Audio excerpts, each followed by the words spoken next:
Hello. Hello.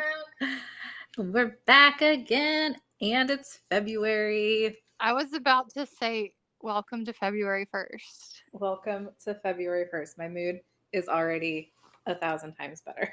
We're going to talk about that in a second. I'm sweating. Oh my gosh. Okay. Also, the weather, it's probably not this way in Florida because Florida is like a geographical oddity, but like the weather has been switching between like frigid, like teens to like today it was like 70. Yeah. And I don't know what to do. Like, I'll put on clothes and I'll walk outside and literally it'll be like, oh, nope. Got to go back in and redo this whole situation. And I don't, like, I'm used to it being kind of weird weather in the winter in the South, but like, this is like drastic sort of dips and peaks. It's been chilly here, like Florida chilly, I should preface. Which is defined as 75. No, it's been like in the 50s and but then it gets up into the 70s and then it goes back into the 50s and I'm like, I don't know what to do. I don't understand. It's Florida. Like, I guess it's global warming. It's supposed to be or not. It is global warming, climate change, whatever. I did hear a certain politician, which you can guess, be like, well, if global warming's, why is it so cold outside? Why is it so cold? Because I don't understand how science works. Yes, UNCG, just get rid of physics. It's fine. I'm used to this kind of thing in Colorado because this is just like Colorado on a typical Tuesday. Is like, let's be all of the seasons in one day. But in Colorado, like, I would have a coat that just lives in my car, and you just always have layers, and you're just like aware that regardless of what it was like earlier in the day, it could be totally different. I'm not like that here. Colorado Christy Brain does not exist in Florida. It probably would exist here. It to be hot, so I'm just like, what? Why is it cold out? Why am I cold? Why are my ears falling off? Why can't my fingers move? Oh, it's because they're frozen. Well, guys, welcome to Theology on the Rocks, where we talk about the weather. The weather. Have you seen the guy on TikTok that does the weather to like incorporating rap songs now? Yes. Yeah. I'm so mad because my friend Matthew Kruger was a weatherman. Get low. And I want him to do it, but he is no longer doing the weather, and I'm super pissed about It's probably a good reason to go back. I know. I sent it to him. I was like, Matt, I need you to do this. Oh, this is two-name Matt. Matt, who gets two names. So some of Christy's friends get two names. It's because I knew too many of them. Spoiler alert, I don't. I only have one Leah. Leah doesn't. And that's all you need. That's all you need. So, guys, we're recording today. Speaking of Christy being more joyful, and I did suggest it, but then she said she had to because of why, Christy? I want you to tell me why. And tell everyone why. Tell the world. So, long story short, I am flying myself to Colorado. Like, once again, she's driving the plane again. I am getting on a plane tomorrow and going to Colorado so that I can go to Casa Bonita. I'm so excited. For those of us that don't live in Colorado, which is probably most people, you're going to have to just dive in a little here. I'm going to give you just like snippets of information. My first snippet is that there is a South Park episode about Casa Bonita that you should go watch, and it is exactly accurate. Like, people watch this episode and they think, surely this is not a real place, but it is. So it's a restaurant. It's in a strip mall on like the worst street in Denver. How did that get named a historical site if it's in a strip mall? Giant pink castle. Oh, okay. And it looks like kind of a big restaurant, but when you get inside, you enter into a different universe where like there's so much, it's so big inside. I can't understand how it fits into the space. Artists. For all you nerds out there, I made a nerd reference. I would assume the same. Have you never seen Doctor Who? I have not seen Doctor. Lord, you made I it through Scotland and didn't see Doctor Who. I know. Anyway, I digress. Yeah. Sorry, Casa Bonita. So Cool. you go in and you get into a line and you order what is only quite possibly the worst Mexican food you'll ever experience in your life. Which really should maybe be a start for them if they're called Casa Bonita. So the pretty house. This is where I've heard conflicting reports. Some people say the food is now better. Some people say it's the same. I don't care. I'm guessing you don't go for You do not go for the food. Which for a Mexican restaurant feels like a lot. You get into a kind of cafeteria line with your tray. Oh. They give you your food. And then they lead you to a table and you can sit in one of many rooms. There's a magic room. There's a mining cave. There is like the kind of side area. And then there's also, you can sit near the cliff. So where the cliff is has a big waterfall and then a pool. And there are cliff divers that performed. And sometimes they just dive and sometimes they put on skits. So you get to watch like Black Bart defeat the sheriff and they fall into the pool, or sometimes it's an escaped gorilla. Speaking of, have you seen that in Scotland, the monkey? Yes. Okay. Yeah, my brother sent me a TikTok about it. There's the an monkey escape is monkey in escaped from the Scotland. Highlands. It's getting a lot of memes. You just got to Google it. It's, sorry. Yes. I'm sorry, Christy. sorry. Are these all your friends from Colorado calling you? No.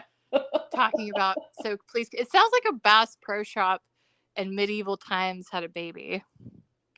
Yeah, kind of. Been to a Bass Pro Shop? I've been, yes, it is it's like you go in and you're like, I thought I was here for food, but no, I'm here for entertainment. And they have the best sopapillas ever, which makes up for the bad food. I don't know what that is. What's a sopapilla? It sounds like soap. It's like a dessert. I don't know how to explain it. It's like a dessert. It's a flour something and you put honey in it. Okay. For all of our friends who listen that are Mexican, you can help us, because I do know that for sure that one of my friends listens that's Mexican, so they can help us with the disaster. Help us out with the sopapilla explanation. It's like I do like that I've asked you some like really difficult theology questions and you've not paused to the level of me asking what that dessert was. What is a sopapilla? I'm just like, I don't know. You were so excited about it. I thought, but you get unlimited. You get unlimited sopapillas. So you raise your little flag whenever you want more. One time when I was in college, my boyfriend at the time ate 13 of these sopapillas. And what was your boyfriend's name? That was too many. His name was just Dustin. It was Dustin. Oh, okay, never mind. So anyway, and then you can go through Black Bart's cave and you can go watch a puppet show, or you can go play in the arcade, or there's a mariachi. So your ticket is for or the reservation, you can just stay for forever? For as long as it's open. So anyway, so it got declared a historical landmark, and then it went bankrupt and it closed down, and we were all as you do. As you do. And we were devastated. And then 2020 hit, and like everybody was very worried about Casa Bonita. And then Matt Parker and Trey Stone, thank you for reminding me of their names, Leah. Yeah. Who are the South Park people. Yeah. They bought it. And then they are like, we're going to fix this place up and we love it like you do. So we'll fix it right. And so anyway, so it's been open now for, I'm not even entirely. Where is it located? What city? It's in Denver. Okay. But you have to be on a wait list, and then you get an email, and then you can make reservations. So obviously, like, you can tell I love this place. It's coming across in an inordinate amount. I told people for a very long time that I wanted to get engaged behind the waterfall. Guys, you heard it here. She's still available. Like, this is the most romantic location I can think of. You want to confuse me and take me for my next marriage? I would be like, where am I? What is happening? I'm already married. Anyway, so all my friends. What if you got married there? Can you marry? Can you get? I feel like that would be more fun. That would be engagement. You know what? I'd be on board with it. I would do it. My friends, we've had birthday parties there. We had like my friend's 30th birthday party was there. I mean, this has been like a whole thing for most of my life, but everybody's getting their emails now And I'm out here in Florida being sad because my friends are all going to Casa Bonita, and my dear friend Amanda was like, let's make this happen. So I'm flying out. We're Yeah. going to Casa Bonita. When do you come back? I come back on Sunday. All right, let's do the math. It's a 2-night. Lord Jesus. She told me that, and she told me that, and I immediately was like super happy for her because I know she needs it, and then also very tired. I was so tired for you. Yeah, it's gonna be rough, but like 100. But worth it, I'm sure. So it's gonna be so worth it. I'm so pumped. Like, it's been years. Obviously, it was closed for a long time, but like even before that, I was in Scotland. I couldn't, and I've been wanting to go back to Casa Bonita forever, and I just love it. And yeah. So anyway, that's so she said, well, I've got to because I'm flying to Colorado to go to Casa Bonita. And I keep a little file cabinet in my head. And I know she had told me about this place. And I was like, and she was like, there's a wait list and like I was whatever. And I have to say, when Christy tells the story, she does give you like the bare minimum information to start with, and then you have to like peel back the onion. And so I pulled her back, and I said, okay, so this is the place you said closed. Or no, not that it closed. It was open a long time ago. It was open. Why is there a wait list? Yeah. She was like, it's only been open for a year. And I was like, okay, in my file cabinet, you said the food was gross. The place was like a circus. And he was like, why would you fly? Why are you flying? And I said, and I thought you said it was open a long time ago in South Park. Did the episode, how's it only been open for a year? Why do you have to be on a wait list for a year? It's so many questions. I got about 3/4 of them answered. I still don't know why you have to be on a wait list for a year. It's just because there's so many people, I think, that are so I know, but excited. couldn't they just do like first come, first serve? I don't really know why they didn't do that. It just feels like a lot of admin for that. Yeah, and I feel like probably it has to do with them wanting to make money. I know they had to redo quite a lot. Like, it was in bad shape. An act of love. And apparently there was like a lot of health code violations. Oh my God. That they had to fix up. Like, they can't just make you sopapillas forever without there being some sort of codes violation. I don't think any of us are surprised there were health code violations. Like, that seems correct. Well, the first thing you did tell me was it's amazing, but the food is awful. Yeah. To which I think, like, they're probably doing something wrong. I mean, just honestly, the way we always did it, we would go get food first. We would eat somewhere else. But that's terrible. We would go to Casa Bonita, but they won't let you just go. You have to buy food because they don't, obviously, otherwise no one would ever buy food there. And so we would order like a salad or whatever was like the most non-poisonous thing you could get. And hepatitis C, baby. Watch out. And whoever would come to visit, like my best friend from high school, Ronald, came to visit. I made her go with me. And this is actually the picture I posted on our Instagram of the throwback to when I was 21. We're standing outside of Casa Bonita, and she was just like shocked the whole time, but she was like, oh, so we're going to eat there. And I was like, no, we're going to eat first. And she was like, but what? And I was like, I just don't want you to die. Oh my gosh. Well, I do want to go for the spectacle. I don't want to have to pay for sure. Eat. Yeah, no, I mean, again, I've heard reports. Maybe, well, you'll have to tell us. Bring it back. I will tell you all how the food is next week, but you definitely have to, like, it is one of the most amazing. How have you? I've been to AAR twice in Denver, and you've not taken me to this. It's not been open. Either times that you've been in AAR in Denver, it's not been open. Sure. Well, I guess when was it in Denver? Not last year, the year before. The year before. Yeah, I don't know if it was open then. Well, we'd have to get on a freaking year wait list. And I know. Well, that's the other thing. Casa Bonita was not in my radar that far. Casa Bonita, if it had been open, I had very serious plans of having my PhD graduation party there, but it was not open yet. Well, she's flying up for that and to see her friends, but mostly Casa Bonita. I'm not even seeing very many people. It's like flying in, going to Casa Bonita, flying back out. It's a quick turnaround, but I'm excited to hear about it. I'll post all the pictures. Yes, please, because we just really set this up.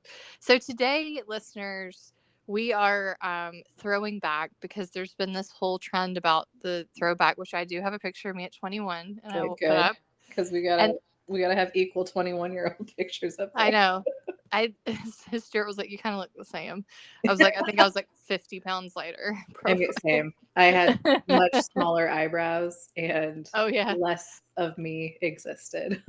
I mean, here's the benefit, listeners. Christy, of course, is out of our duo is like the stylish one, and I'm kind of the tomboyish one.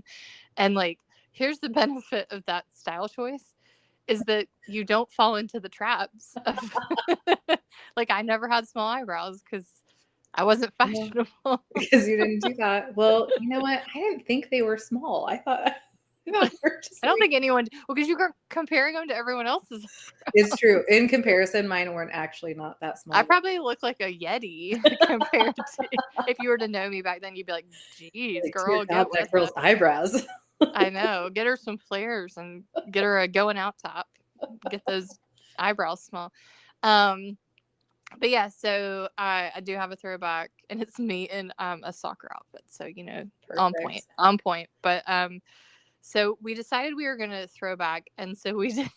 We got that list of drinks that Stuart sent because he wants us to die. Absolutely horrible list of drinks. We got so many mixes comments. Wine and Wine Mountain Dew? and Mountain Dew. I want to throw up thinking about it. We're gonna probably do some of those, but Christy said, "Do you want to record this week? And do you want to do one of these?" And I said yes and no. So I wasn't prepared for it. I wasn't mentally prepared for I it. wasn't either. I was Maybe really next glad you week. said no. I know. Maybe next week, because I do want to talk about Christian nationalism because I've been reading about it. It feels like the right time to. It feels like drinking something absolutely disgusting. Rageful drinks is what I would call them. Okay.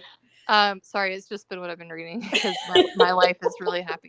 But anyway, this week we're throwing back because everybody's throwing back to 21. And we decided we would do our 21 going out drinks. Now, Christy had a weird ass going out drink. I don't know if that's a Colorado special, Casa Bonita No, special. that was just a me problem. What was your drink? You can at least mention it. Yeah. So when I was 21, my drink of choice when I would go to bars was to get Midori and pineapple juice. So it's, I don't know if everyone is familiar with Midori, but is that a Midori sour? Is that what that is? No, it's not a drink. It's just what you did. It's just what I did. And every time the bartender or whoever was like, "You want what now?" Because it would just be Midori, which is fluorescent green, and pineapple juice. So it was like incredibly sweet and bright green. And that's what I drank a lot. But I bet your insides are just permanently alien colored. I think this explains many things about who I am now.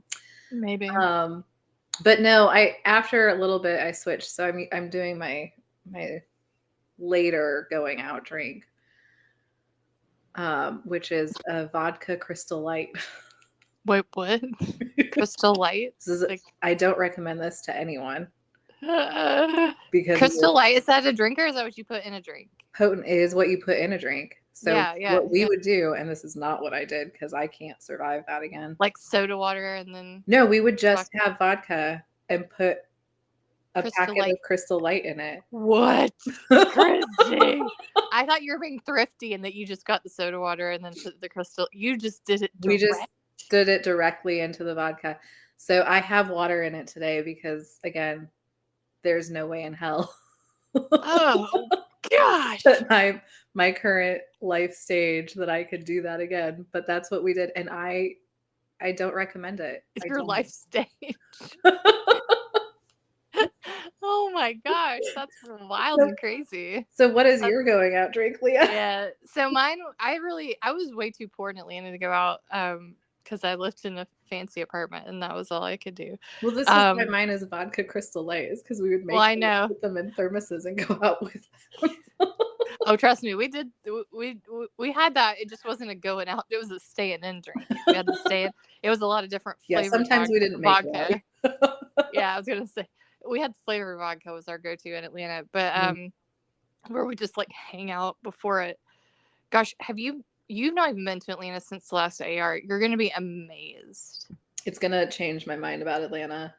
But it's not even like me taking you to places. It looks like the place that is near the hotels and where I used to live, Old Fourth Ward. It's like they have a brew dog that's just on. Yeah, and they have a belt line that you walk. It's like a walkable circle. And there's a brew dog, which is by the way, a Scottish brewery. Yeah. Love it. It's crazy. Anyway, crazy. So it amazed me. I was like, and I kind of got a little like, it's like what happened when the movies came.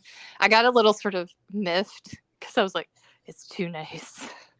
Because Atlanta was always, when I lived there, it was a little bit like people would always be like, I hate going there. I don't, and we were always like, yeah, that's what you're supposed to feel. They're like, it's kind of rough, and I'm like, yep. That's all correct. That's all. Now go back home. Goodbye. And now it's just like all the it's just so different. Oh well. Anyway, I can't be mad because there's success. Way to go, Atlanta. Congrats on not being so grumpy.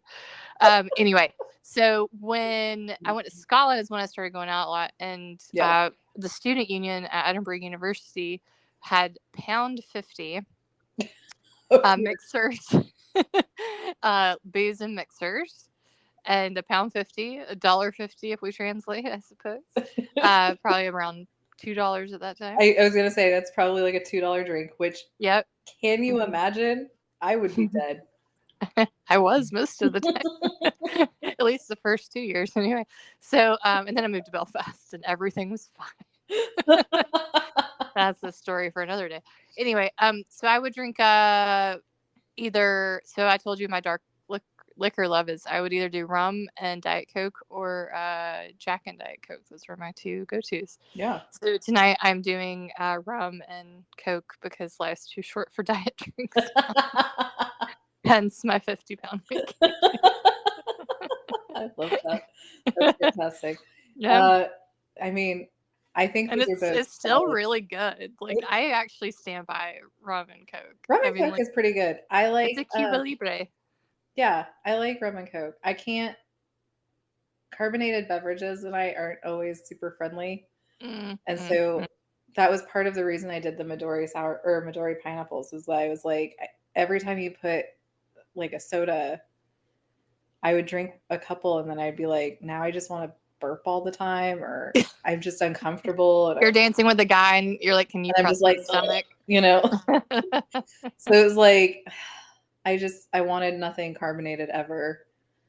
And also some early drinking experiences really put me off carbonated alcohol. So it tended to make me feel better. I think the bubbles. No, it always made me so sick. And so the thing that killed me was there was a group of us that would go out in Edinburgh quite a lot, and they were all graduated. I was doing my PhD, but they all worked at like the bars around, and but they'd always get Jaeger bombs, which if you listen to my first podcast with Trip Fuller and I had talked, he says, what would need to be at a party where you would just immediately walk out and I said a Jaeger bomb fountain. Absolutely. A Jaeger bomb fountain. And that's a throwback to, there was a time where it was just like intense Jaeger bomb situations. And much like you and your carbonation, I have a lot of bad thoughts about Jaeger bombs, which you can hear about that in Homebrew Christianity. If you just look up Jaeger bomb fountain in my name, it'll pop up, which is not how I wanted my life to go. But you know, this is not how I expected people to Google us, but but if needs must, right? Needs must. So we're hearkening back to those days, and we decided to. Which, by the way, cheers! And I will say one of the things I'm drinking right now. It's tasty. You know, I know why I drank so many of these. Me too. It's really good. And now that it's not Diet Coke, even or whatever beverage.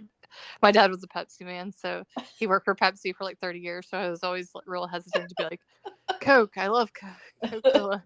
He'd be like, you mean Pepsi? And I'm like, yes, family. Pepsi. We really weren't, but we were supposed to be.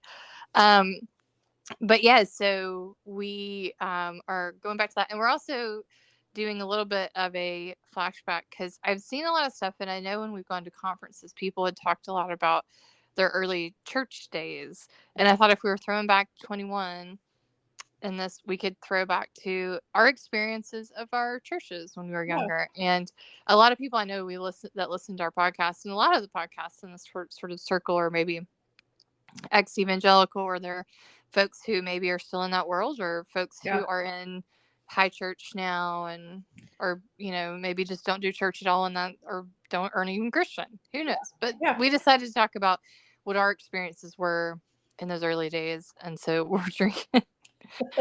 And we encourage you. That's what I was going to say. We encourage you to drink if you drink, and you can drink these with us. So find whatever was your 21 your favorite going out drink was, and then reminisce with us about church. Ooh, I want to ask. Yeah. Let me ask. I wonder what do you guess is Stuart's going out drink? Oh gosh. Stuart, when you first went out in the clubs of Aberdeen, what was your going out drink? Like your go-to drink? First. Don't think too hard. Was it Buc-ee's? Vodka and Bucky? No, vodka and something. Oh, vodka and something. I was like, vodka and Buc-ee? How is Stuart alive? Okay, so vodka was your go-to. Yeah. Okay. Cheap, tasted of nothing, and got you drunk. Cheap, tasted nothing, and got you drunk. Did you drink Buckfast ever? Still never had. You've never had I've had Buckfast. Y'all, Buckfast, for those of you who are not the Scottish, I drank it once on a bonfire night in Edinburgh. only had it one time. It was so gross. It's red wine, basically an energy drink. Just imagine. But it's made basically by your Mountain Dew and wine. It's made by monks, and it's like really cheap, and it's very popular in certain circles. And she's trying to say that the Neds, which, by the way, she wouldn't say it because she's from Colorado. There's people called Neds in Scotland, which is a derogatory term, and it's non-educated delinquents. Yeah. Usually hanging around, wearing tracksuits, whatever. It's all stereotypes. But the one thing that's maybe not a stereotype is their love of Buckfast. They love their I would find Buckfast bottles in Glasgow all the time. One time. So somebody loved it. One time I went to watch the Old Firm match, but not like at the match. We were at a Celtic pub, and Celtic won. And we went outside, and there was just a complete and total riot happening. And the things I saw, but the amount of broken Buc-ee's bottles just littering the streets of Glasgow. The problem is you feel good at first. Yeah. Like at first you're like, this is amazing. And then I'm introspective with wine, and then I'm also not tired. Yeah. I'm very excited and I'm feeling. Made by monks. Anyway. But then imagine like being excited and feeling things, but then you take it to the next level. Next level. Right. It means you're manic and you're pissed off. Yep. And that's really where it goes to in the end. I can confirm based on my poor boyfriend at the time. Anyway, I said, we can do another one. It's fine. Bad move. Anyway, so our churches. Would you like me to start, or would you like to start? You should go first. Okay. I am the oldest child, guys. Okay. So we didn't move around a lot, Reply churches. I know some people did, but my family, the Baxters had kind of lived in Ringgold. They were sort of a founding. I don't want to say founding. That's probably not true, but there's a lot of them around. And like, if you walk around, they'd be like, "Oh, like, are you Baxter? Are you this or this or this?" Like, that was sort of how Ringgold was. Tiny town, North Georgia. And so the First Baptist Church was just kind of the place that everyone of my family went to. And so we never really had a my grandparents on my dad's side lived probably like 20 minutes away, and they kind of did some church hopping. They were not really like they sort of moved around, but like this was sort of in many ways more, and I talked about this on the podcast, is that my church experience is a little bit more cultural, I think, than sort of like evangelical, whatever. It was just sort of like, it was more like about the community and how we set up our day-to-day life and things like Yeah. that. So my grandma and my grandpa went there, and so it was just kind of like that was what we did until she died. And so yeah, the First Baptist Church of Ringgold's famous only for that Dolly Parton got married there, which I put up. That's legit the only thing that happened in our town, full stop. There's nothing. There was American Idol. Laura Well, I can say, like, if there's Elaine- only one thing that's going to happen in your town, that's a pretty incredible one thing. It's a great one because when that woman mentioned it, she was like, She was like, "What?" "Ringgold!" I know, and I was like, And like, "Oh if my you could goodness." see my town, you would think that's amazing because it is a one street. Yeah, There's one main street, and like that's it. Like it is not. There's not a lot there. yeah, And so, yeah. So we grew up there, and I was in the youth group and went and did all the things. Don't remember a ton of what I learned, if I'm honest. Like it was well, because it just was life. Like no one Yeah. said anything controversial. yeah, Politics were not a big thing. Like it, and if they were, I didn't get it. right, yeah, Because everyone was just Christian. And so it just was sort of like, and if you were something that was maybe like what would be considered socially, I don't know, weird, like my grandma got divorced at one stage. Mhm. And I remember hearing later that there was backlash about that in some ways. Okay. But at the time, I didn't hear because I was a kid yeah, and people kept those things away from you. So to me, but I mean, I cannot imagine if you grew up in my town and you were, I don't know, a person of color, you were gay, or you were in the LGBT community, full stop, like any of these things that, I mean, if you were poor, like, yeah, you know, or, any of this, anything that made you like, literally any other religion, like, oh my gosh, yes, like they was would talk there about the was there a Jewish person, like, right. Yeah, like you would hear people talk about like, oh, this family owns all the hotels in Ringgold, and then there'd be this sort of like these very candid looks to each Yeah, other. yeah. And I remember just being like, huh, I wonder if they just don't like those kids. They go to my school. I think they're nice. So we were it sounds stupid, but like you'll know this if you grew up in the South, you're really sheltered. People don't talk a lot to kids and they don't talk a lot to each other, quite Okay. honestly. Like it's very sort of behind closed doors stuff Right. happens. So to me, growing up in the church was just what you did. And, you know, it just was kind of, I guess, normal. When I would go to my other grandma's house, so she moved into the Pentecostal church for a while. Oh, okay. And that was maybe more, but again, still not evangelical. She was a lot more concerned. No one really in my family was concerned about like super spreading the message. It was like the Baptists were just like, oh, we got to get ourselves right so we don't go to hell. Yeah. And then the Pentecostals were like, they were like almost like trying to do like, let's heal this person from sickness. Like they Yeah, were or doing like, supernatural stuff. Yeah. looking for direct signs of the Holy Spirit. 100%. Yeah. Yeah. Like prophecies, like the end of the world's coming, whatever. Yeah. I never heard them concerned that we should tell other people that the end of the world was coming. But they were very keen on just on their knowledge of it. Yeah, I mean, they didn't seem other people's. Yeah. super concerned. So when I joke about the evangelical, I think this is what I mean is part of the thing is I think my growing up in the church was I was in some older traditions. Yeah. And I think it was some of the independent churches that had more of that like sort of happy clappy stuff. Right. And it's interesting too, because like when you're looking at, I think a lot of times when we think Baptist, we immediately associate it with Southern Baptist or evangelicalism in specific. Yeah. But there's a whole slew of different types of Baptist. And yeah, I was in the Southern Baptist. I mean, that was and like the ways that I think really determines what it means to be Baptist. I think we're in a kind of general sense, people don't always know, like, what does it mean to be, I think being Southern Baptist today and maybe being Southern Baptist when you were growing up are also very different things. Oh, for sure. Like they did the 1980s, like clamp down on women in ministry and stuff, which did affect me, I should say. That's when I first started to clock that something was not quite going wrong. Yeah. Yeah. Well, I was just, yeah. Like as they become more entwined with the political world, the moral majority kind of movement. But like there's lots of Baptists that aren't at all associated with those things. And I worked for the word associate. Yeah, Mercer is the Cooperative Baptist. Yeah. An American Baptist, or Mm-hmm. I mean, they all have I had to take Baptist polity because I went to Mercer for my MDiv, Right. even though I didn't get ordained in the Baptist church, even CBF. But it was based on this idea of the person who founded it was based on the 4 fragile freedoms, which was like freedom of interpretation of Yep. scripture, freedom of conscience. I Mm-hmm. can't remember all the other ones.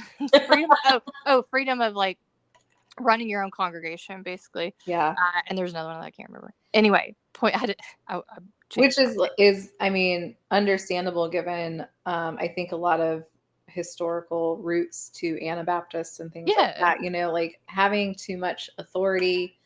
Because if you're looking at the Reformation, like the authority was really what the problem was, the Pope and the kind of corruption there.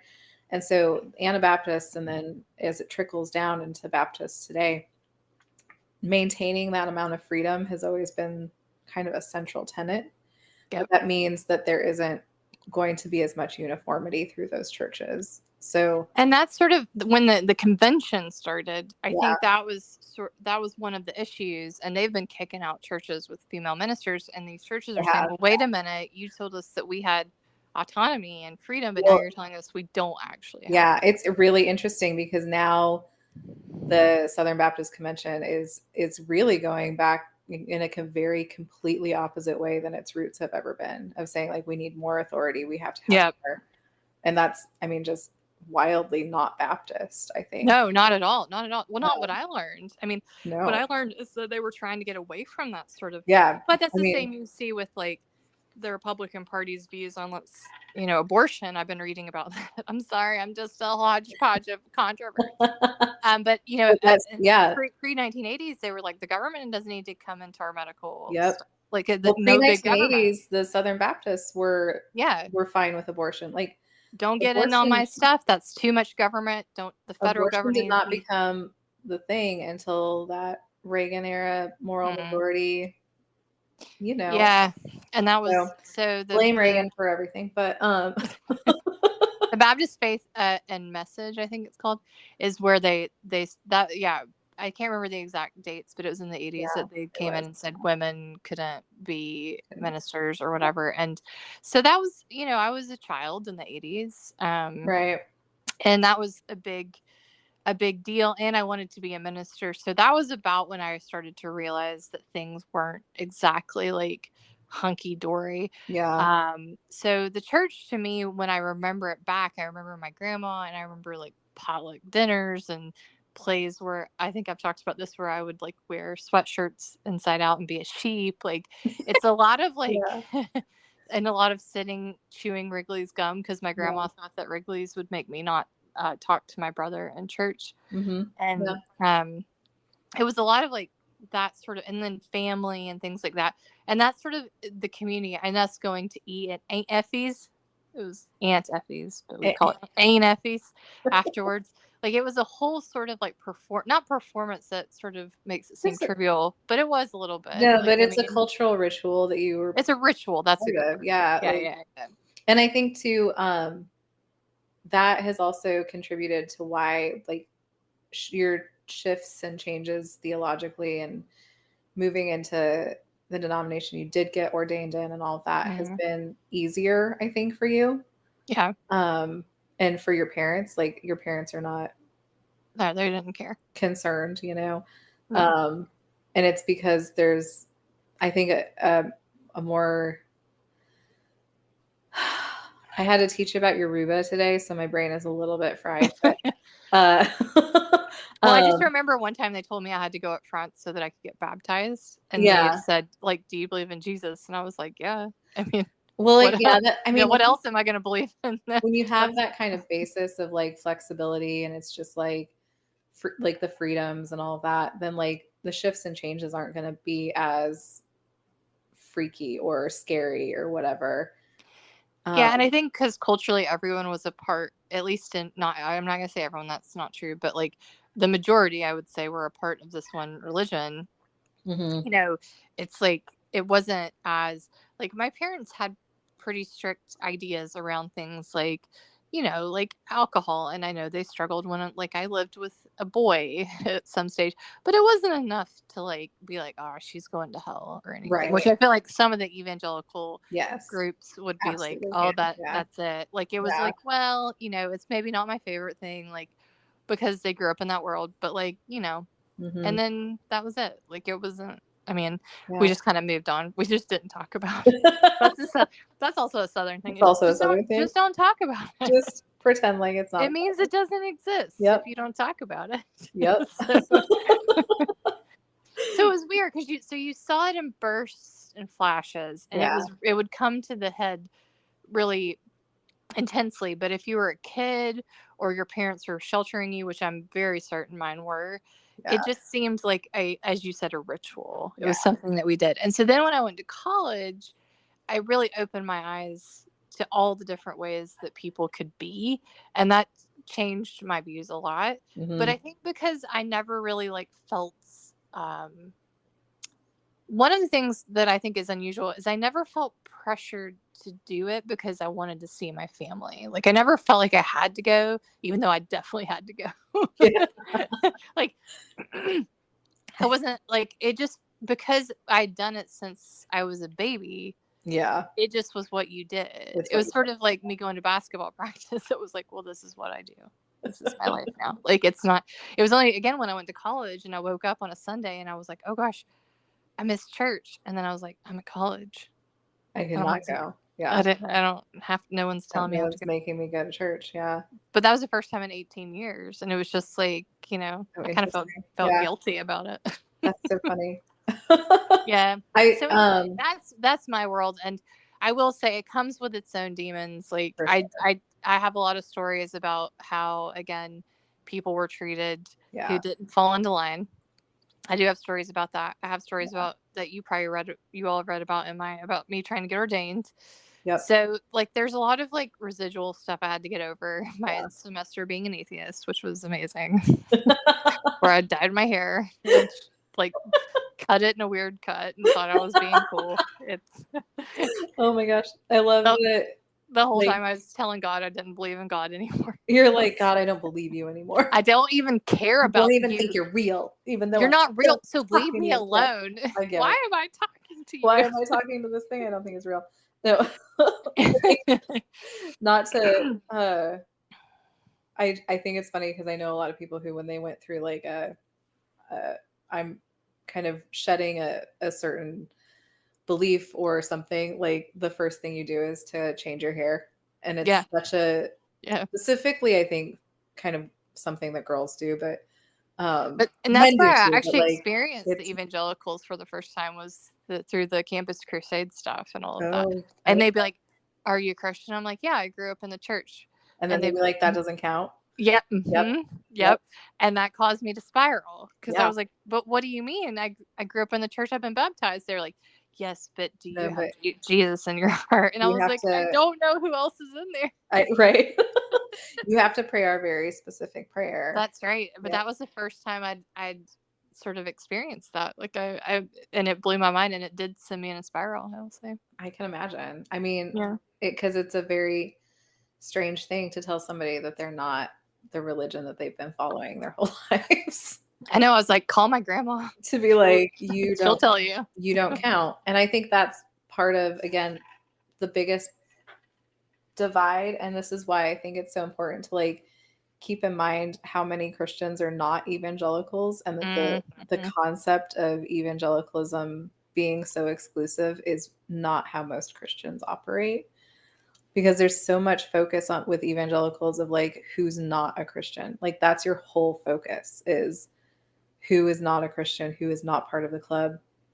How can And I will say to defend evangelicals there is that not everybody, but most people that we knew in that town, if you weren't another religion, you were probably Christian. So Yeah. it kind of made it like if you were to, I would love to see you at the local rodeo with the megaphone. People Right. would be like, "What are you doing?" what we all know this. We all know this. You're But good. the focus, I think that's the biggest difference though, is the focus for your upbringing, your experience was inclusivity. Like everyone can be included in this unless they're specifically saying they're not, you know? Yeah. And to be fair, that can be because they're Black. Like it could be Oh, like, 100%. you know, There like was, oh, we were completely segregated. in there's Georgia. Goes without definitely saying. stuff that is problematic in that, but Yeah. like there Yep. wasn't a like you're not trying to sniff them out. Like that person doesn't say the prayer correctly, so I think they're not part of our group. You know? Yeah, our stuff was more social. Like that person is drinks too much, or that person got divorced, or Yeah. that person. It's not about having Jesus in your heart. It was a lot more about like that person was at the club. Whereas like I remember growing up, there was a lot more like that person says they're a Christian, but they're not. Like there's like I remember that's like that movie. What is it with Mandy Moore? Was it Walk to Remember? No. Oh. The one where she's like Saved? Saved. Okay. She throws the Bible at that girl and says, Yep. "I am filled with the Holy Spirit." Filled with the Holy Spirit. Yeah. Oh my gosh, that movie. Because I remember growing up and my dad telling me that Methodists were not Christians. Oh yeah, we had the Methodist fight a lot. You know, like, and I don't know what is happening that Methodists are the ones that like got singled out. They're too lefty liberal, I guess. That's what my grandma said. She's like, those Methodists. I never got the like scoop on why we didn't like them, but he would point out Methodist churches and be like, that church isn't real. And I'd be like, oh, okay. Yeah. But, Before you segue into yours, I do want to emphasize that like I don't want to paint a picture that is inaccurate of this church. I'm simply giving my experience. Oh, for sure. And if you ask some of my friends that grew up there, like I have friends that were atheists and who were prominent families in that world, and who were of different religions, and they had a really, really hard time. Yeah. So I really, really want to emphasize that I was middle class. I'm white. Yeah. And I grew up in that church. Yeah. I grew up in that church. I had family in that church. Yeah. And the one obstacle that I came across was when I was a woman and wanted to be a minister. And I mean, that's what I'm saying. Yeah. If you're anything that falls outside of that world, then it's tough. Yeah. Well, and that's that's what I'm. Yeah. I think the inclusivity part is like if you wanted to be part of the group and you had enough privilege, you could be part of the group. There we go. That's a good summary for me. So yeah, I think that, and that's where I think it becomes more social. And like I said, then it was a little easier for you to leave. Yeah. Though again, for many people would have been horrible. I mean, I didn't want to. I wanted to be a Baptist, but they just wouldn't let me. We should also mention that you have a chapter in a book about this. I do. It's feminist trauma theology, and I talk about the part of this church that did traumatize me, which was me trying to get ordained. Yeah. And it's a really, it was an important thing for me to put out. So yeah. Well, and it's a really great collection of essays on different traumas. Oh. So I highly recommend the book. So Christy, how was your life? Mine was so strange, and I also want to point out that my experiences are very much my experiences and not necessarily like what I think that's what we're both saying. This is how we viewed it. We're the narrators of this. Yeah, and I think too that like there's a lot of stuff that I view as very positive about how I was brought up, and I'm really grateful for. And I also acknowledge that in those same respects, like it was shitty for other people. So, my parents became Christians when they were adults, and like they both were in Christian families, but more like yours, like culturally Christian, not kind of rigidly. And my mom's mom had converted from Catholicism to no. Her dad converted. I can't remember. One of her parents had been Catholic and then had to not be Catholic anymore to get married. And I can't remember which direction it went, but so they both were just like nominally aware of church until they were adults. And then they got really gung-ho about it at some point. And so Do you know what happened to make them? Did they go to like a meeting? Well, they both got divorced. Not from each other. They had it's their second marriage. And so when my dad got divorced, he had 3 kids. And he ended up with full custody of the 3 kids. And it was the 70s. So that was super abnormal. And he was kind of really struggling with like how to be a good dad, and obviously had to work full time and all of this kind of stuff. And I think he was really searching for help and community, and he ended up finding one of those, the many parachurch organizations that exist out there. And so a lot of other men kind of, he uses the word discipled, but like kind of mentored him into evangelical Christianity.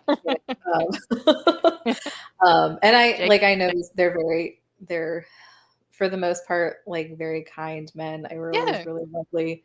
I mean, I when I think there was are growing up and stuff. evangelicals with really good hearts. They want you to for go to sure. heaven. Yeah. Want And like you to go to heaven. they just, yeah, and that's the thing. Like my parents genuinely, their whole concern is just that they just really desperately want to be in heaven with everyone they like, you know. Yep. And so if they like you, which they like most people, they just want to make sure you're going to be in heaven with them. And it's kind of overtaken a lot of their understanding of things though, and that's where it gets sticky. But the weird part about me though is that because all of this happened and then I was born,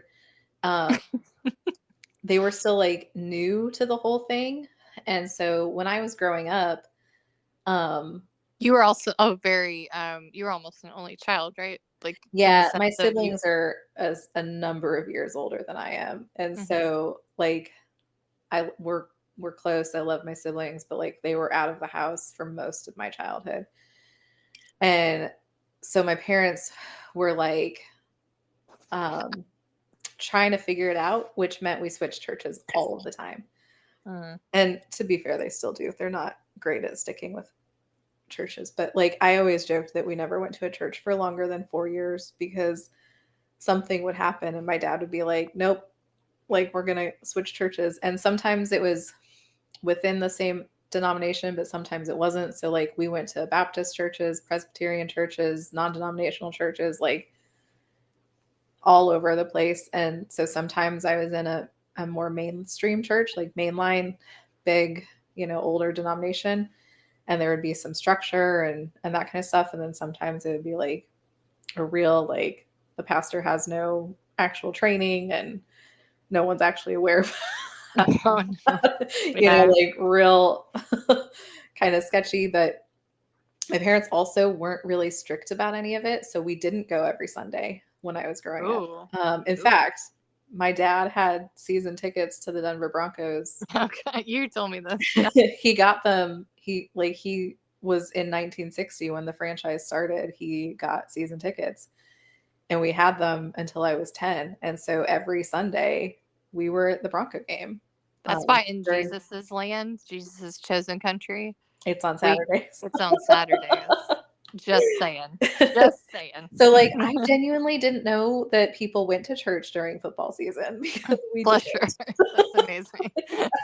I was just like, I can trust you. We were there. I was like, there's no church on Sundays. It's September, you know, like. Yeah. And then I found out that people did go and they were horrified that we were staying home to watch football. And I was like, and so I remember feeling very outside of everything when I was growing up because we weren't strict enough.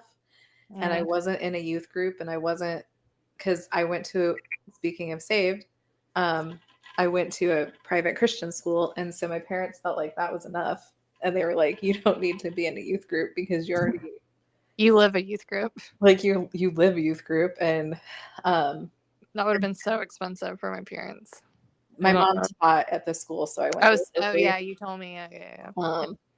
And so like, yeah, they just, and they were very insistent that I not get too sheltered. And so they made sure I was in programs that were outside of the school. So like I danced through college, and I was. That's actually a really good perspective from your parents. It was. And again, I'm unbelievably grateful for this. And then when I wanted to go to college, and this is perhaps the greatest thing my parents, maybe the second greatest thing my parents ever did, but like the first one being making me no. But my parents were like, you need to go to a state school. You need to get out of Christian schools. And I had been kind of set on going to this little Christian school, and they were like, no, like you cannot do that. You need to get out into the world and like Which I did. I went to a Christian. Yeah.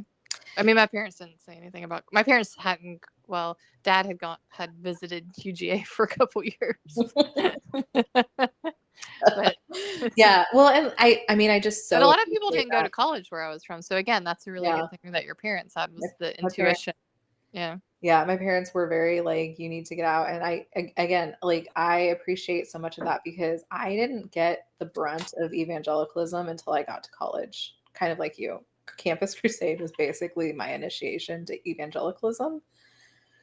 And so I'm so grateful because while I had, obviously I like was in churches and stuff and I knew a lot of things, like I knew about Focus on the Family, but I didn't get the Brio magazine or anything like that. Like I got 17 magazine and Someone did. You know what I found in my Wonder treasure box?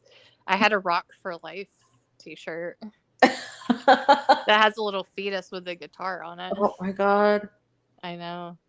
I remember I know one it's time good. somebody tried to get me to go to something that was like the anti-abortion thing. And they But showed this is me, all college. Like I said, that was all. yeah, no, it was my college too. And they were like, we're Yeah. going to do this protest. And they showed me one of their billboards. And I was like, I'm absolutely not standing with that. That's really gross. Like, and it wasn't because I was like, this is here. I was like, that picture is genuinely disgusting. I don't want to stand. But this is the sort of thing that I'm talking about. Is like Southern Baptists would have been absolutely abhorred by the idea of it, but I never heard of anyone doing it. Yeah. I never even heard of it because it would be too much about. So I didn't even get sex talk growing up, Christy. No sex talk. No sex. Because it was. I remember my sex talk. No, because you don't talk about. This is what I'm talking about. Is there was so much stuff. I lived in a plane that was like this plane where nothing bad happened, and like where life didn't happen, and like if I had just had one thing that I did, I'd be on another plane, but because I didn't, my parents didn't really lucky have that luxury either because like there was too much obvious stuff going on. Like my parents, again, Dad had been divorced and had the 3 kids, and then and they very opposite way, like they told me everything when I was a kid. Maybe I needed to know less stuff. Never mind. I said that's good. It was, I mean, openness like and honesty. There was definitely some stuff that I feel like probably they could have had that conversation without me being at the kitchen table. I guess because you were like the last one. They're like, I was, they were tired. Like my Same. poor dad. When I graduated high school, my brother's birthday, he turned 35 the day of my high school graduation. So like my dad had a kid in the house for 35 years. They were very tired. It's not their fault. But they also, honestly, because I think about my parents had me when they were like 21, 22. And what I would have told them at 21, 22 would look very different than what I would tell them at my age now. Yeah. Like insanely different. Yeah. So like, I think like if I had kids or, whatever it would look different. It would. Like, yeah. I mean, and that's the thing, like my siblings and I had different childhoods because they had, I mean, not only just Dad being divorced, but like, you had different versions of your parents. Yeah, you get different versions of your parents, and so like, my siblings went through some of the weird church stuff with them, and this is where I think like current day, my parents are much more concerned about like my theology, and it upsets them more that we disagree on stuff. And it upsets them less that my siblings disagree about stuff, Is it because your PhD is in theology? No, because it's upset them since before then. But. Okay. You don't have to say anything you don't want to. No, I mean, this is not like a Nazi interrogation. You don't have to. You can simply be like, no. It's just that like I grew up with the sense that there was a correct way to be Christian. I hear you. You had to do it correctly. You had to say the correct prayer. That's right. And my siblings didn't get as much of that as I did. Yeah. And still my parents both are like, we just want to make sure all of our kids are in heaven. Like that applies to all 4 of us. But like, I think there's a bit more pressure with me because I grew up in that. And so disagreeing with their current church is a very big deal, you know. It's funny because Stuart didn't grow up in the church, and because he's Scottish, and Because he's Scottish, yeah. and it's guys, it's geography. I'm sorry, but like It is. it's a lot. I mean, it's not all geography, but a lot of it is. A lot of it. Well, I mean, even look at us. Like, you're from the South and Yeah. we're 1 year apart. Like, our Yeah. experiences of the same church are vastly different. Hugely different. Like, I had no choice. If I was born in India, I'd be Hindu. Like, probably. I mean, numbers wise. And he didn't grow up in the church. I remember he asked my dad to marry me, and my dad made a mention, slow mention of it. And then Stuart, I think, was just like, well, you know, I'm open to anything or whatever. Never talked about it again. Yeah. That's the beauty of being Southern.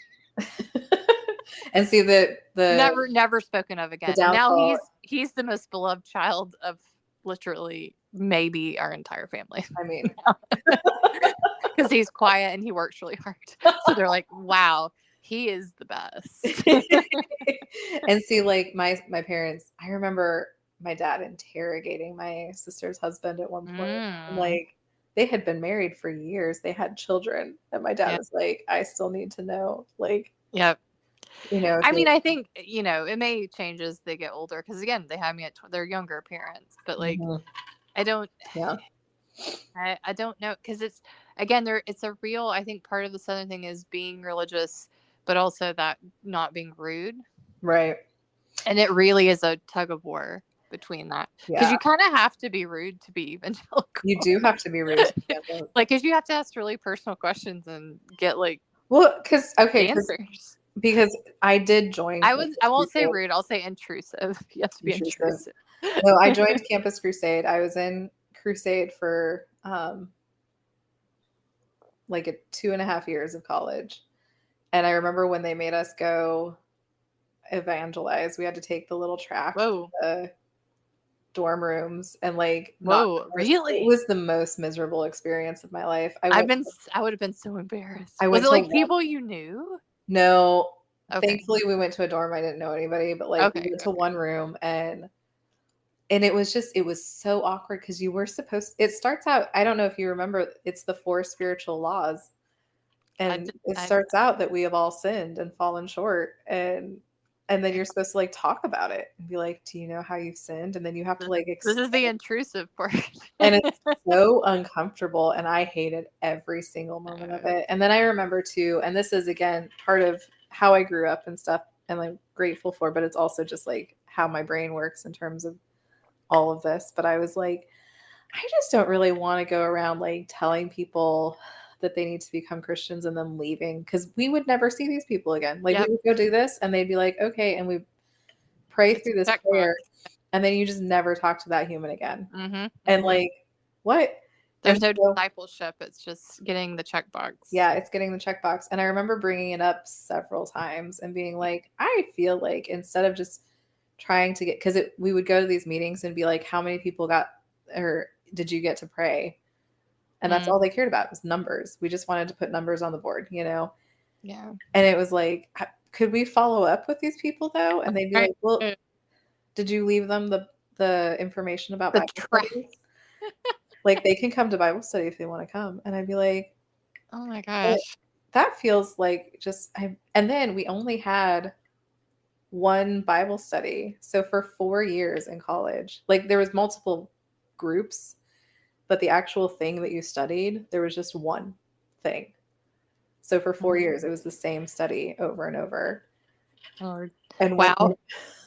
I was like, I had a class. It was the Bible is literature, and it was another class, so I couldn't go to Bible study. And they probably thought you were going to hell. They did. They kicked me out. What? They kicked me out of my leadership position in Crusade because I couldn't go to Bible study because I was going to class, and they said that my priorities were wrong. And I going to class lost my entire mind. Oh gosh. Yeah, because I was in Youth for Christ, which is like the oh yeah. Yeah. It was. I think that's like the Billy Graham group, but yeah. But yeah, I lost my mind and I yelled at Oh the no. leader. I was like, you guys are just, I was like, I've done this Bible study already twice. I don't need to go through it again.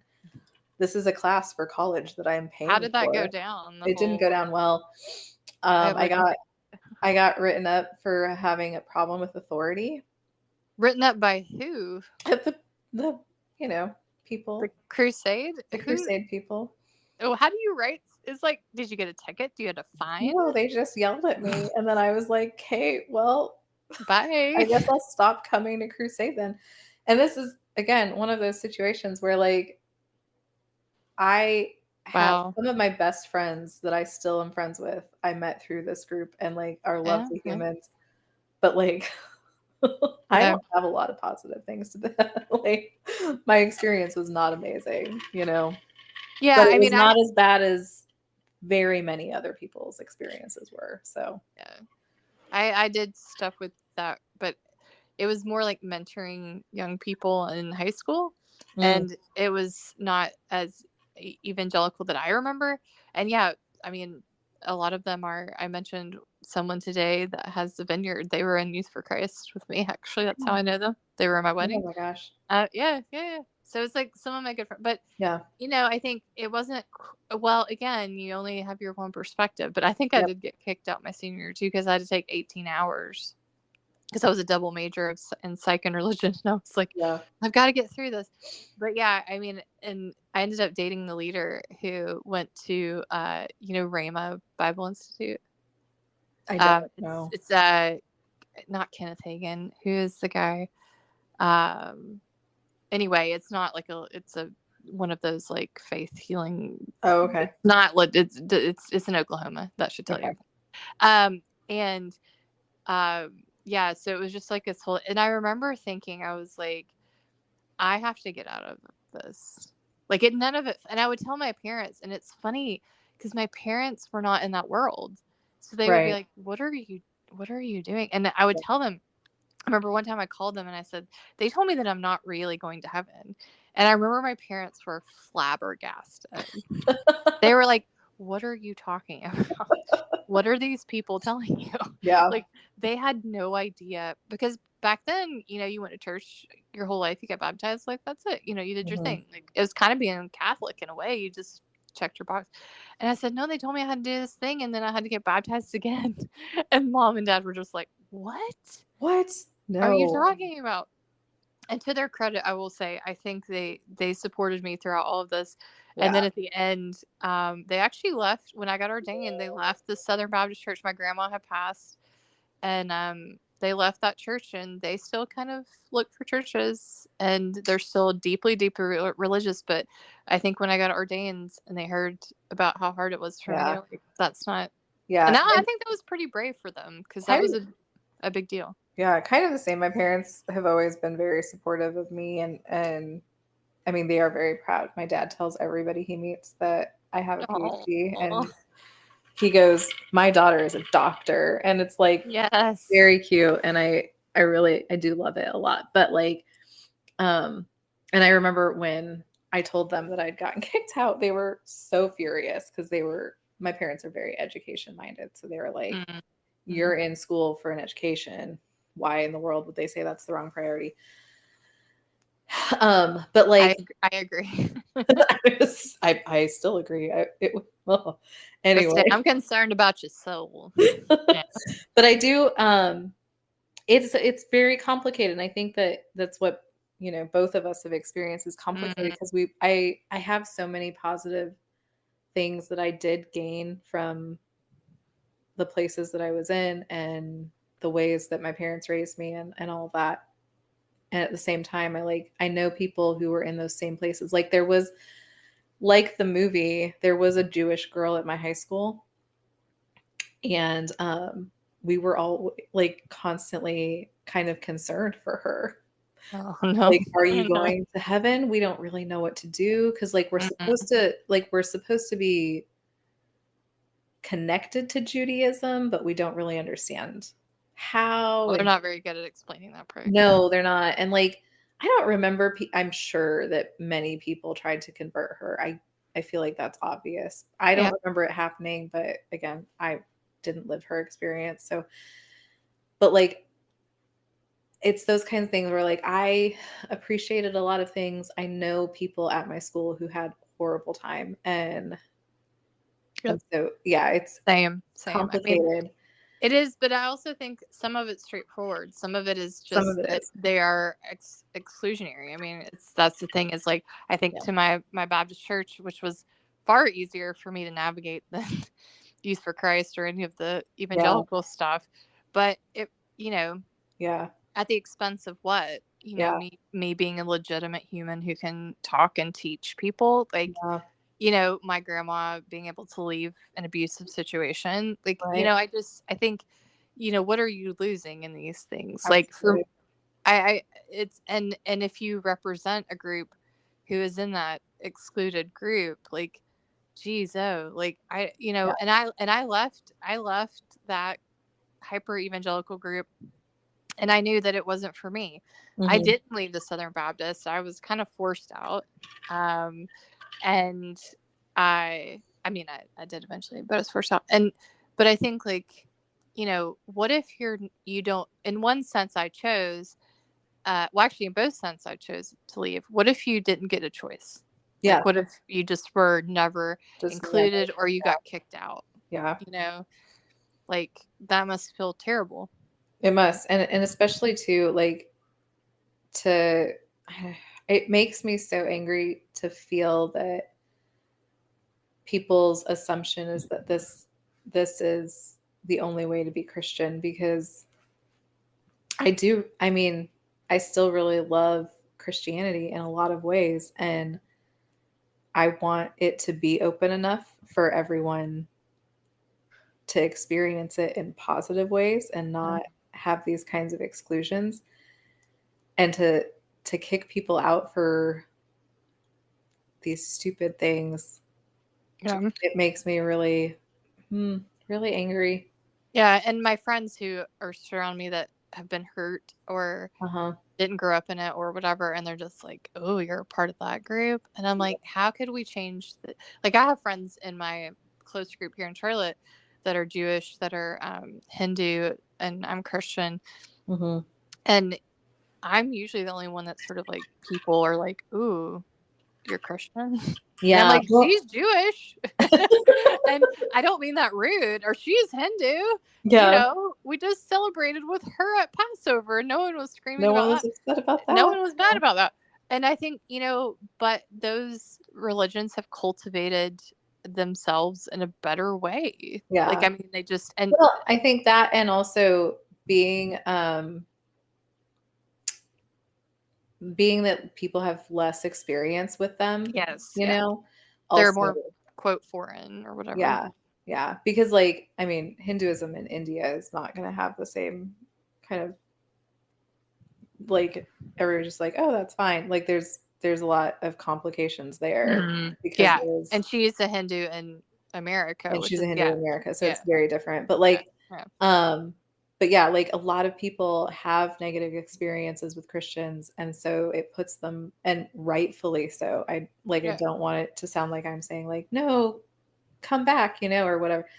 Like, I do. I would love to have a positive experience for them, but But yeah, if you were in a time, Muslim I in completely India, understand it why would they're be, like, we're yeah, rejecting this because it was horrible. But yeah. it makes me so sad because I feel like there's so much beautiful things that I've gotten from it, Mhm. and that I think are there. Jesus didn't say that, Christy. But Jesus didn't have no prayer. He had one prayer. Didn't have nothing to do with what we're handing out in a tract. right? No. Yeah. I mean, truly, like, and it comes back, we've said this before, but like, it's about loving people, Mm-hmm. and you're not loving people by going like, hey, you believe this wrong. If you showed up to my dorm room with that tract and me growing up in the church, I would have been like, that girl is batshit. I mean, like, Get her out. Genuinely, we were in Colorado, I and know. I was at like the most conservative state school in Colorado too. So it's not even like we're at Boulder or something where you're trying to. But I, a Christian, would look at you and be like, no. I mean, Stop. I No. think probably a lot of people did that. I went to one room. I gave You are, up. I was Christy, were like, you the worst evangelical ever? I am a terrible evangelizer because I don't want to do it. I made a comment in my book preface that said I'm the worst evangelizer ever, except for practical theology and Georgia football. But at the same time, I've had I have the numerous- skills. Although Yeah. Christy still supports Ohio, guys. I'm trying and for always- her soul's sake. I've had so many students who've come to me and been like, here's how Christianity has treated me badly. And like, we can have good conversations. I'm great at those, but I can't bring you into Christianity. I mean, I can if you I want can to know. no, I can do it if you want to know. I'm But happy to just like answer. I can all tell of you your about questions. Jesus, like if Yeah. you don't know, but like we're gonna have a long-term We're gonna have, investment. yeah, So- it's gonna be a long term, and also like I'm gonna be like answering every question that you can possibly ask me. As and I'm like, not gonna let you off the hook. no, Like not in the terms of like if you hate it, you can't go away. But I mean, like if you're into it, I'll be like, all right, well let's talk some Yeah. more. Like, because I think that's one of the things that really annoys me about like the pamphlets and the megaphones is that, yeah, what are you doing? I mean, you're not investing in the people. Like they're gonna. I mean, are they gonna keep at it? I don't know. Like no, you're just scaring them away. it's And, like, like, when half I the go to time- a wine tasting and they sell me Half a the time wine. they're like, I'll pray this stupid prayer so they leave me alone. You know, like But I went to a wine tasting and the guy was like, "So you're gonna get good wine from now on?" And I was like, "Yeah, you've convinced me." And then I never saw that man again. And I bought a really expensive bottle of wine, and I've never bought another one. I'm not saying that's like evangelism, but it maybe is a it little. maybe is. Yeah, I mean, it's the same, you know how it is. Oh my gosh, Leah, I was walking into Sprouts the other day. What's a Sprout? Oh, do you not have Sprouts? It's the best grocery store. I love it so much. I mean, maybe, but is it all veggies or is it? I mean, I don't know. It's- It could just be that I don't know about it. It's not all veggies, but it is pretty healthy. It's real crunchy Okay. granola kind of a. It's Okay. like Whole Foods, but much cheaper Okay. and smaller. Anyway, I love Sprouts. It's the greatest. Okay. Also, they have really good cookies. So if you know, anyway. This episode is sponsored by This Sprouts. episode is sponsored by Sprouts. Only and Casa one Bonita. of only one Um, right. Casa Bonita. Only one of us knows about both of these things. Enjoy. So I'm walking in, and there was a. Do you remember Dare? Yes, I have the There shirt was- still. There was a Dare table. There was this man, and he was like, "Hey, Something resistance education. hey, did you do Dare?" And I was like, Yeah. "I think I Yeah. did." And he was like, "Do you remember what it's about?" And I was like, Yeah. "Drugs." It was, I think, Barbara, wasn't it? The Bush. I don't know, Barbara Bush, maybe. And I he think it was goes, "Well, Barbara now Bush. we're focused on mental health." And he gives me this whole spiel, and I gave him $5. Oh, well, that's nice of you. I just But didn't also, know he what to talked do. with you at least and explained it. Although, how does their acronym work with the mental health? I think they just kept the acronym. Okay. I don't know. And I'm gonna be honest, I don't know. I've My told you brain everything wasn't rum addled, I would try to come up with something. I've told you everything I can tell you about Dare. I just know that I gave him $5 because I just was like, well, you've talked to me, and now I feel like I should give you something. I will say, listeners, Christy is you are. I always say she's far nicer to me, but you do speak to people more readily. Because I immediately shut down and walk away. Leah is I'm much better. the dark heart. I'm the new dark heart. I am. I remember when I lived in Scotland, they regularly were like, you have to stop trying to make friends with everyone you talk to, like everyone around you. Yeah. Because I would just start talking to everybody, and they'd be like, "Christy, you're in Scotland. Like, this is not appropriate." And I'd be like, "I can't help it." But also the people who come up to you when I love, and this is no diss to PETA, but when PETA comes up to me and they're like, "What about the animals?" I'm like, "You have no idea what my life is like." Like they'll come up to me and note all the time, like with their little lanyards, and they're like, I am "You already helping the animals. They were like, there was this one girl, and she was like, "But there's so many in the kennels," and I'm like, I just bought $80 dog food. Okay, so I tell people this regularly that whenever you get a tattoo, there's unintended consequences that come with your tattoo. No matter what you get, Ooh. something there's something that you haven't anticipated that's going to happen. And like my paper airplane tattoo, I have Great been one. yelled at by numerous strange men because they don't like my paper airplane tattoo. That's one of my faves of I yours. know lots of people love it, but there are random men in this world who are incensed by it. But is there a reason? It varies. It's not one particular reason. It just seems to be That's the a one. good tattoo. It's weird. It's so weird. The one though, Listeners, it's just a paper it's just plane. a paper plane. I got it for $25 on It's Friday. really cute. It's on the back of her arm. It has like the little dots behind it. It's like very whimsical and sweet. I don't understand. This is much like your speech at beer camp. I don't understand. It sets them off though. They get so mad. But I thought you were gonna say your whale. I have an orange whale on my foot. Mm. And there are two consequences of this tattoo that I didn't anticipate when I got it. One is that a lot of people think that it's in reference to Jonah and that I somehow really love the story of Jonah. Classic. The second is that when the PETA people see me, if my whale tattoo is visible, your foot's out. They call it out. They'll be like, "You love whales." You're like, "No, I hate whales." And I'll be like, "Oh no." All I do is drink whale oil all the time. I have whale corset. Instead of like a stag head, you just have a whale. Little whale heads. But let's circle back to the airplane. What is the stuff that comes from the airplane? What have they said to you? Like, One man, screw your airplane? One man was very angry because he said that it was pointing down. And we were in an airport. We were waiting to get on our plane. And he was like, "Why is your airplane pointing down?" And I was like, "Is it? I can't see it. It's on the back of my arm." Can I tell you how I've never thought of that in my entire life? My sister was like, "It's not." And I was like, "Sir, I'm sorry." I feel like it's just like straight.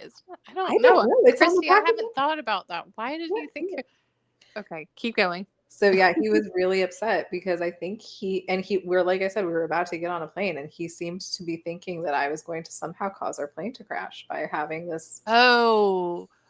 It was weird. It was very weird. There was another man who yelled at me. That man needs some anti-anxiety meds. I speak as someone who knows.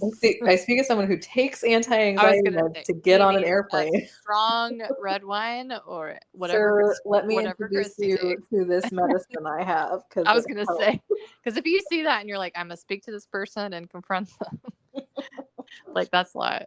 And I had this other man in a bar yell at me because he came over and he was like, "Oh, look at your tattoo." And I was like, "Yeah, thanks." And he was like, "What does it mean?" And I was like, it doesn't. I got it on Friday the 13th with some friends. Mm-hmm.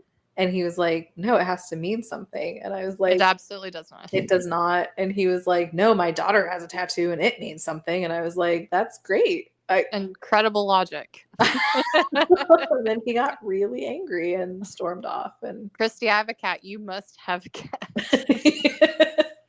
I'm allergic to cats. Exists in this situation, so it must exist in all situations. Right? What?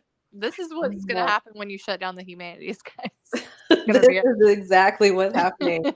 That critical thinking. Critical thinking is dying off, and I'm getting yelled at. Wow, that sucks. Mm-hmm. I'm sorry for you because I like your tattoo. I think it's quite nice. I mean, it's a great tattoo, and you know what? For $25, it's a really well done tattoo. It totally is, and I enjoy it. And gosh, well, Christy, I feel like I'm at the end. Yeah, no, I think we're moving into the dance part of this. I've had quite a lot of vodka Crystal Light now. So. I can't believe that's what you did. You didn't even have a mixer. There is. I love it. Yes. Here's to that, and here's to Casa Bonita. Here's to Casa Bonita, and I'll update you all next week. And we'll probably be talking about something really upsetting. Sorry. Bye. Bye.